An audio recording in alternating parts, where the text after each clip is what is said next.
जय हिंद दोस्तों, मेरा नाम है अनिरुद्ध और मैं आप सभी का वेलकम करता हूं करियर विल आईएएस पर। दोस्तों, जिस दिन डोनाल्ड ट्रंप सत्ता में आए थे तो उनकी उम्मीद ये थी कि जो भी वो अपनी नई पॉलिसीज लेकर आएंगे, अपने नए टैरिफ्स का प्लान लेकर आएंगे, उसके माध्यम से वो अमेरिका की इकोनॉमी को ग्रो करवाएंगे और जो भी अमेरिकन इकोनॉमी में इश्यूज हैं उन इश्यूज को भी सॉल्व करवाया जाएगा। लेकिन एग्जैक्टली उसका उल्टा हमें यहां पे होता हुआ नजर आ रहा है। बिकॉज अभी अमेरिकन इकोनॉमी का आप जो मर्जी इंडिकेटर उठा के देख लीजिए, जो भी आपको यहां पे जानकारी है, उन सभी इंडिकेटर्स की हालत खराब नहीं बल्कि बहुत ज्यादा खराब, मैं कहूंगा इतनी खस्ता चल रही है कि ऐसे नंबर्स अमेरिका ने बहुत सालों तक शायद ही विटनेस कभी भी नहीं किए थे। आप लोग यहां पे देख सकते हैं, सबसे पहले अमेरिकन जीडीपी के जो आंकड़े सामने आए हैं, जो अमेरिका की Q2 की जीडीपी के ग्रोथ नंबर्स थे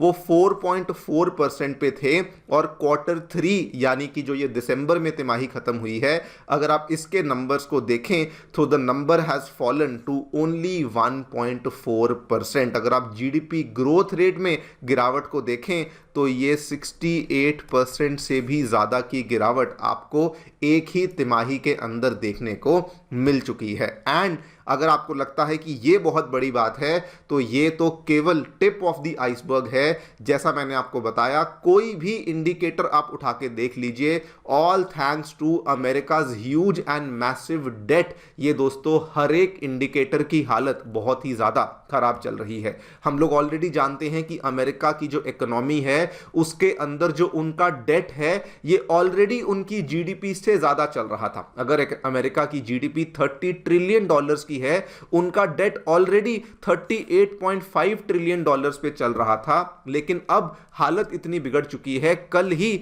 आईएमएफ के द्वारा खुलेआम इस चीज को लेके वार्निंग दे दी गई कि अमेरिका का डेट ना केवल बढ़ रहा है बल्कि वो आउट ऑफ कंट्रोल हो चुका है और वो आने वाले 5 सालों में बढ़ते बढ़ते 140% को टच कर जाएगा। Let me just tell you, फिलहाल ये आंकड़ा 124% पर है और ये आईएमएफ कहता है कि आने वाले 5 सालों में ये बढ़कर 140% के लेवल्स को भी टच करेगा। बल्कि आईएमएफ ने तो ये तक बोला है कि अमेरिका का जो डेट है it is now growing faster than it's economy. मतलब कि इतनी ग्रोथ तो इकोनॉमी की नहीं जितनी ग्रोथ आपके ब्याज की हो रही है।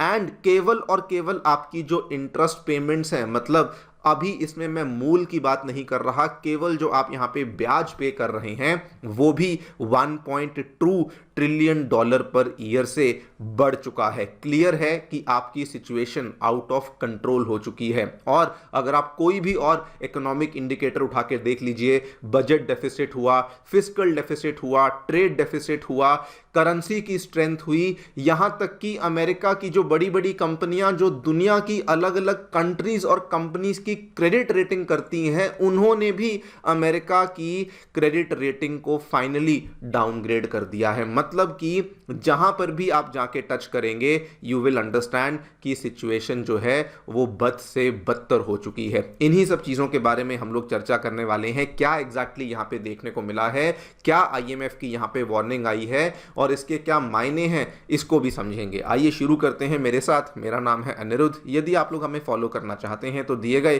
टेलीग्राम चैनल के माध्यम से ऐसा कर सकते हैं। दोस्तों, आगे बढ़ने से पहले आप सभी को बताना चाहूंगा, आने वाले यूपीएससी प्रीलिम्स 2026 के लिए करियर विल आईएएस की टीम आपके लिए एक डेडिकेटेड सीसैट बैच को अनाउंस कर चुकी है। बैच ऑलरेडी शुरू हो चुका है। अगर आपने इसमें एनरोल नहीं किया है, आप लोग इसमें एनरोल कर सकते हैं। ये आपको इंग्लिश और हिंदी मीडियम दोनों में अवेलेबल करवाया गया है एंड इसमें इंडिया की टॉप फैकल्टीज के द्वारा आपके लिए कंप्लीट बैच को पूरा करवाया जाएगा। इसमें एनरोल करने के लिए जो लिंक है वो नीचे डिस्क्रिप्शन बॉक्स में अवेलेबल करवा दिया गया है। Alright, directly coming to the news, क्या देखने मिला है।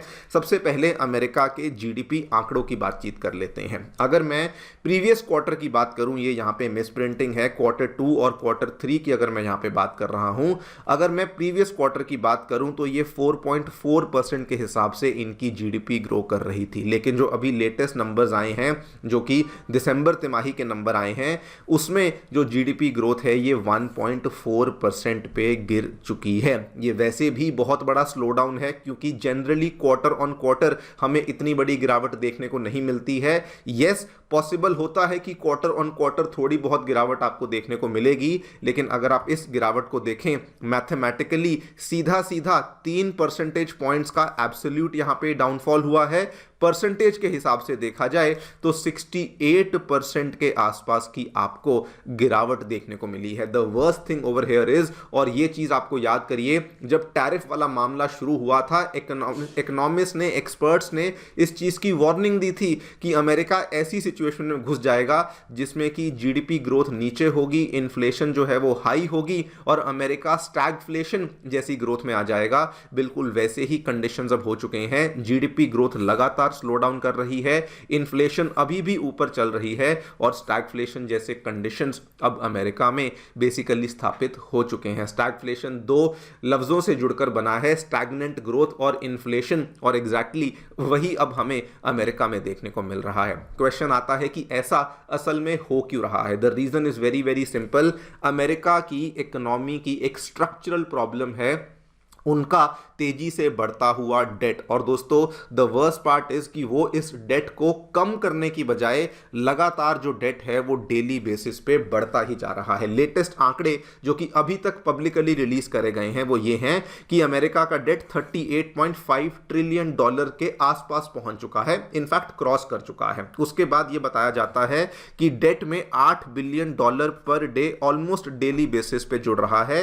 एंड इसकी वजह से, बिकॉज आपका डेट इतना ज्यादा है, जीडीपी से भी ज्यादा है, जो आपकी एनुअल इंटरेस्ट पेमेंट्स हैं, केवल ब्याज की बात कर रहा हूं, वो $1 ट्रिलियन से भी ज्यादा बढ़ चुकी हैं। This is the main problem कि आपका जो ब्याज है वही आपको ले डूबता है, आपका ब्याज ही आपको आगे नहीं बढ़ने दे रहा। यस, जीडीपी बढ़ रही है, प्रोडक्शन बढ़ रही है, सब कुछ हो रहा है, लेकिन उसमें ग्रोथ नहीं हो रही, जिस वजह से यहां पर अगर आप देखें तो ग्रोथ में स्टैग्नेशन है, महंगाई भी है, सब कुछ है, लेकिन डेट आपको आगे बढ़ने नहीं दे रहा। और कहानी यहां पे केवल शुरू होती है बिकॉज आईएमएफ ने इस चीज को लेकर वार्निंग दी कि डेट असल में अमेरिका का कम नहीं होगा, ये डेट आगे चल करके बढ़ने वाला है। अभी अगर आप अमेरिका के टोटल डेट को देखें $38 ट्रिलियन, जीडीपी को देखें $30 ट्रिलियन, यानी कि डेट टू जीडीपी रेशियो 124% पर है। आईएमएफ ये कहता है कि केवल डेट जो है वो आगे चल करके 140% हो जाएगा, यानी कि अमेरिका की इकोनॉमी में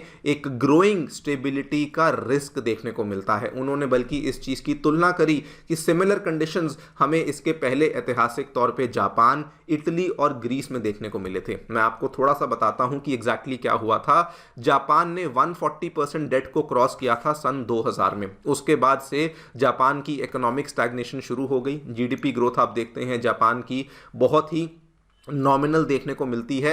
हाँ, जापान कभी कोलैप्स नहीं करा, लेकिन जापान कभी ग्रो भी नहीं करा। उसके बाद जापान की इकोनॉमी उसके बाद से ऑलमोस्ट नॉर्मल सी ही चलती आई है, उसमें कुछ हमें बहुत ज़्यादा शानदार देखने को नहीं मिला। इटली के केस में सेम प्रॉब्लम इन्होंने 2013 में विटनेस करी थी। बैंकिंग सिस्टम ऑलमोस्ट यहाँ पे अनस्टेबल हो चुका था, अनएम्प्लॉयमेंट, बेरोजगारी बहुत बढ़ चुकी थी और इटली तब से स्ट्रक्चरली बहुत कमजोर हो चुकी है। सिमिलरली ग्रीस की बात करूं, आपको याद होगा ग्रीस का डेट क्राइसिस हुआ था 2010 से लेकर 2013 तक चला था। 140% उनका डेट टू जीडीपी हो गया था, जो कि बढ़ते बढ़ते 192% पे चला गया था। जिस टाइम पे आईएमएफ को भी बेल आउट करना पड़ा था, गवर्नमेंट ऑलमोस्ट डिफॉल्ट हो गई थी। आपको याद भी होगा उस टाइम पे बहुत बड़ी क्राइसिस हुई थी।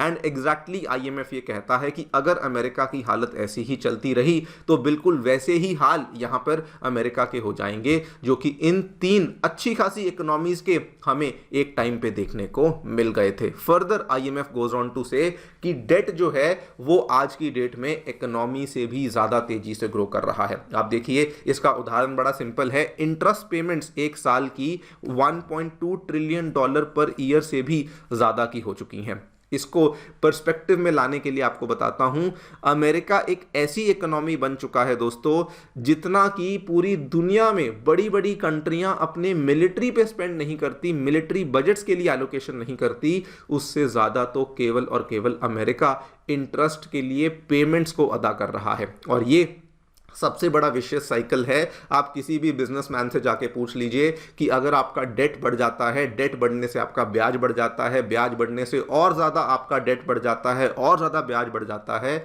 और अल्टीमेटली किसी ना किसी दिन वो वाला बिजनेस कोलैप्स कर जाता है। अमेरिका में एग्जैक्टली वैसा ही हो रहा है। अब हालत ये हो चुकी है कि अमेरिका के ही द्वारा बनाई गई, स्थापित करी गई जो क्रेडिट रेटिंग एजेंसीज हैं, मूडीज हुई, S&P हुई, इनके द्वारा अमेरिका की ही क्रेडिट रेटिंग्स को डाउनग्रेड कर दिया गया है। आप यहां पे देखिए, ये पिछले साल भी हम बार बार देखते थे और ये चीज अभी भी कंटिन्यूसली चल रही है। शायद ही अमेरिका की क्रेडिट रेटिंग्स को इतिहास में बहुत कम बार हमने डाउनग्रेड होते हुए देखा है। एक बार 2008 के बाद 2009, 10, 11 में ये दौर आया था। एक बार 1917 के आसपास आया था टाइम जब विश्व युद्ध चल रहा था, और एक बार 1930s के आसपास आया था। लेकिन अब उसके बाद ये ऐसा टाइम एक बार अब जाकर आया है, बिकॉज मूडीज ये कहता है कि अमेरिकन इकोनॉमी में स्टेबिलिटी के बहुत ज़्यादा रिस्क बन चुके हैं। आप यहाँ पे देखिए, जब ये क्रेडिट रेटिंग डाउनग्रेड होती है तो जो इकोनॉमी ऑलरेडी इतने डेट पे बैठी होती है, उसको और डेट लेना पहली बात तो मुश्किल हो जाता है, और अगर उसको मिलता भी है तो ज़्यादा ब्याज दरों पे मिलता है। यानी कि अमेरिका की प्रॉब्लम्स अभी और ज़्यादा बढ़ने वाली हैं। इन्हीं सब चीज़ों के चलते now it is also being told कि इसकी वजह से डॉलर भी स्ट्रक्चरली वीकन करेगा। अभी कई सारे इन्वेस्टर्स का ये मानना है कि डॉलर ओवर वैल्यूड है। ग्लोबल इन्वेस्टर्स आप जानते ही हैं कैसे अपने एक्सपोजर को कम कर रही हैं। Specially BRICS countries, Brazil, Russia, India, China तो ऑलरेडी इससे दूर जाने की कोशिश कर रही हैं, और अब दुनिया की और कंट्रीज भी ऐसा मानने लगी हैं कि डॉलर को लेकर अपने एक्सपोजर को यहां पर कम करना चाहिए। अगर मैं डेफिसिट्स की बात करूं, बजट डेफिसिट ले लीजिए, फिस्कल डेफिसिट ले लीजिए, सभी की हालत खराब है। बजट डेफिसिट की फिलहाल आंकड़े बताते हैं 5.8% पे है, जो कि आगे चल करके 6.7% पे बढ़ सकता है। अमेरिका जैसी विशाल इकोनॉमी के लिए अगर ये नंबर 5% से ज्यादा हो, इट मींस टेंशन की बात है। फिस्कल डेफिसिट की बात करें तो फिस्कल डेफिसिट 7 to 8% के आसपास है, जो कि अगेन ये वार्निंग IMF ने ही दी है, जो कि अगेन बताता है कि सिचुएशन आउट ऑफ कंट्रोल है। ट्रेड डेफिसिट की बात करें 2022 में बहुत ज़्यादा था, वो बिल्कुल कोविड के बाद वाले साल थे। उसके बाद ये स्टेबलाइज करना शुरू किया 23 और 24 में। 25 में अभी तक फाइनल डेटा नहीं आया है, लेकिन आज ही, कल ही इनफैक्ट देखिए, IMF की chief economist miss Gita Gopinath, इन्होंने कहा कि ऑलमोस्ट $901 बिलियन का ट्रेड डेफिसिट है। ये गुड्स और सर्विसेज दोनों का मिलाकर है, और इन्होंने कहा कि जैसे किसी बॉडी में क्रॉनिकली लगातार हाई कोलेस्ट्रॉल होता है, बस वैसी ही कंडीशन अमेरिका की बन चुकी है। इतने बड़े लेवल का ट्रेड डेफिसिट है, और जो यहाँ पे डोनाल्ड ट्रंप अपने टैरिफ्स लगा रहे हैं वो बिल्कुल गलत दवाई दे रहे हैं। इससे इनकी प्रॉब्लम ठीक नहीं, बल्कि इससे इनकी प्रॉब्लम और भी ज़्यादा बिगड़ने वाली है। दोस्तों, रही बात डॉलर की, उसको लेकर भी आपको बता दूं, डॉलर जैसे तैसे अपने लेवल्स को बस मेंटेन कर रहा है। 2 दिन पहले डोनाल्ड ट्रंप ने स्पीच दे दी, लोगों में थोड़ा कॉन्फिडेंस आ गया, तो इसलिए डॉलर नीचे नहीं गिरा। आप यहां पे देखिए, डॉलर इंडेक्स जो है, जो कि डॉलर की स्ट्रेंथ को नापता है, वो अगर 100 से नीचे हो तो वो कमजोर माना जाता है। एक टाइम था वो 96 पे आ चुका था 2-3 हफ्ते पहले, अभी वो लड़खड़ाता हुआ 97.5 के आसपास पहुंच चुका है। लेकिन हालत उसकी बहुत अच्छी नहीं है, बिकॉज ये बीच बीच में स्पीच देकर के, कुछ इंटरवेंशन करके इसको 97-98 पे रख रहे हैं। But reality is completely different, because जैसे ही कोई ना कोई यहाँ पे बड़ा इवेंट होगा,